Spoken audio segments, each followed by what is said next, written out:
চট্টগ্রাম নগরীর কোতোয়ালীর গোয়ালপাড়ায় অবস্থিত ভাই ভাই ফুচকা হাউজের ফুচকা উৎপাদনকারী কারখানায় মোবাইল কোর্ট পরিচালনা করে 20,000 টাকা জরিমানা করা হয়েছে। 4 আগস্ট মঙ্গলবার সহকারী কমিশনার ভূমি ও নির্বাহী ম্যাজিস্ট্রেট শিফাত বিনতে আরা এর নেতৃত্বে এ অভিযান পরিচালিত হয়। অভিযানকালে দেখা যায় কারখানাটিতে মানব স্বাস্থ্যের জন্য অত্যন্ত ক্ষতিকর পরিবেশে অনিবন্ধিত উপায়ে পোড়া তেল ব্যবহার করে ফুচকা উৎপাদন করা হচ্ছে। এছাড়াও খাদ্য উৎপাদনে বিভিন্ন অনিয়ম ও অসঙ্গতির প্রমাণ পাওয়া যায়। এসব অপরাধে ভোক্তা অধিকার সংরক্ষণ আইন 2009 এর 43 ধারায় প্রতিষ্ঠানটির মালিককে 20,000 টাকা জরিমানা করা হয় এবং তাৎক্ষণিকভাবে জরিমানার অর্থ আদায় করা হয়।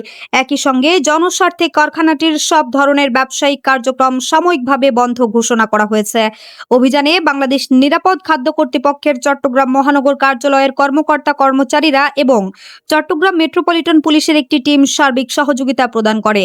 প্রশাসনের পক্ষ থেকে জানানো হয়েছে, জনস্বাস্থ্য ও নিরাপদ খাদ্য নিশ্চিত করতে এ ধরনের মোবাইল কোর্ট ও নজরদারি কার্যক্রম ভবিষ্যতেও অব্যাহত থাকবে। HM Expert B500 CWR স্বাধীনতার সুবর্ণ জয়ন্তীতে নতুন বাংলাদেশ গড়ার প্রত্যয়। HM Steel।